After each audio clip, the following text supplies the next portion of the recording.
Hello watchers, it's me Jasper. Uh, Yesterday and the day before have been a little interesting around here. To start off, I was looking for a pleco or a plecostomus, if more familiar with that, for my Oscar, my son's Oscar, just to have another fish in there and to help to keep the tank clean.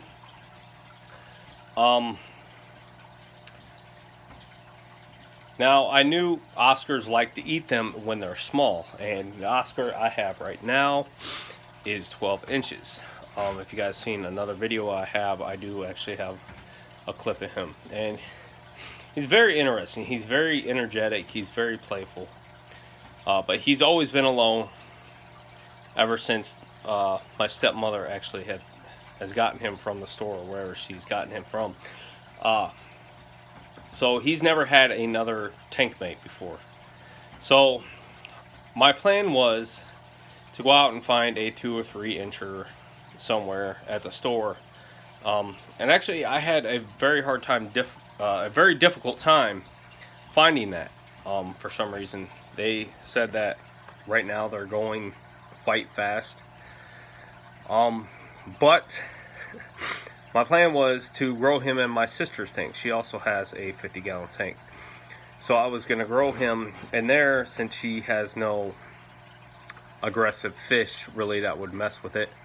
And then when he got to about maybe 6 inches, I would put him in this tank. So that was my goal. That was my game plan. And I went to 3 stores and they didn't have anything. They have nothing, surprisingly. And then the last place I went, I struck gold. I literally mean I struck gold. I was ecstatic. I found one that was a 3-inch, and I was like, cool. I mean, I was having a difficulty time finding one. And I found one that was 3-inch, but that's not why I got excited. I was, happy I found him. But then I found this guy. I found a 10-inch plecostomus. I know the lighting's kind of bad right now. You guys can see him right here. Yeah, I was ecstatic. And the thing is, he was what they called a donor fish. And as you can also see, there's the Oscar wanting attention. He was a donor fish, and the 3-inch one I was looking at was $15. Now, say if they farmed him at the pet store, this guy would be over $100. I picked him up for $15 just because someone donated him to the store because they didn't have a tank big enough for him. And I literally was about 2 seconds from jumping up and down when I found him. She said, how about this guy? He's going to be about $15, $20. She dropped it down to $15 because I had to help her get him out. And I was all about him. I was like, "Yep, get him here, give him to me." I was literally stuttering because I was excited. Now, the other thing is that we had to put him in a bag. Now, if I knew I was gonna find him this big, I would have brought a bucket, to put him in. But all they had was bags at the store. So we were gonna double bag him regardless, but we put him in one bag just to get him bagged up. And he poked so many holes in it. I'm not even joking. There was at least 20 or 30 holes that he had poked in there, just because, if you guys don't know, these plecostomus are related to catfish, so they got spines in their fins. And it was funny when I picked up the bag to put that bag in other bags, it leaked literally like a colander. I just found it humorous. But with that new car that I had, I was a little worried because I didn't want him to poke through the other bags. So I hurried up and rushed out the store, and it was about 5:30 actually. I think it was about 5:30.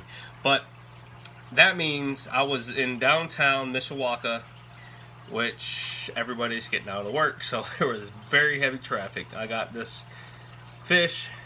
What, you hogging up all the camera time here, buddy? So So I had this fish that could potentially explode in my car, my brand new car. I have all this traffic, and I have 20 some odd miles to get to my house. So I had to hurry up and get him here so I could put him in the tank and or actually acclimate him and then put him in the tank, so on and so forth. Now on top of it, I had to use the bathroom really, really bad, but I didn't have time to go because of him. But I got him, and I'm excited. I named him Pleco. You guys think it's not original, but it is, because you never hear somebody name their fish what they are. As with Oscar here, Oscar the Oscar. Now he's Pleco the plecostomus. Now, it's been interesting. I was worried at first about Oscar, you know, obviously. Actually, Oscar was very timid at first. I put the bag in there, you know, to acclimate it to the temperature, you know, and then Oscar literally was laying down at this corner of the tank, freaking out, like, what the hell is this bag in my tank? You know, he didn't know what the hell it was or if there was anything in it. And then as soon as I released him, he was fine. Pleco actually stuck to this corner, this front corner, and Oscar didn't attack him. He never nipped at him. He never started pushing him or nuzzling him. But he came and he literally was like swimming right next to him, just sitting right there. And I think he was just checking him out and letting him know that, you know, this is his tank, this is his home, you know, kind of just showing him what's going on. So I do have some algae flakes for this guy, because there's not a lot of algae in this tank, not a whole lot. Now hopefully he'll keep it clean, but that, you know, that's a little subsidiary for him whenever he gets relaxed and he wants to start eating. But right now I'm happy with it. I couldn't believe I found a 10-inch plecostomus, let alone a 10-inch plecostomus for 15 bucks. Like, it blew my mind. I was like, I found this and then it only cost me this. I mean, it was like when you're on Craigslist or eBay or whatever and you strike a killer deal. That's literally what this was, and I couldn't be happier with the situation right now. I just hope he loosens up a little. They're not active fish. If you guys don't know, they're not really active. For the most part, they just either hang on a rock or hang on the side of the tank and just chill out there. They just help keep the algae under control, help keep the tank clean. So that I'm really happy about. The other thing, is I have a job interview. I haven't quit my job. I haven't got let go yet, but you know, I'm preparing for what's going to happen here in the future. Now, I have a job interview tomorrow right after work. I've been leaving at, I think Monday I left at 9 hours, and today and yesterday I left at 8. And it's, since I've been working there, it's kind of unusual. So we're gonna see how this goes. I'm a little nervous because my 40-hour checks suck. And it's making me nervous because I still have a lot of bills to pay. I'm getting closer to paying them off, and I also have this new car note I also have to pay on. So it's kind of, you know, I don't know. It's just, it's getting a little rough, but it's a security job. Let me give you another view over here. It's a security job. It's down in Mishawaka, so it's about 20-25 miles away. So I'm excited about that. I'm gonna go there right after work. I grabbed a clean change of clothes.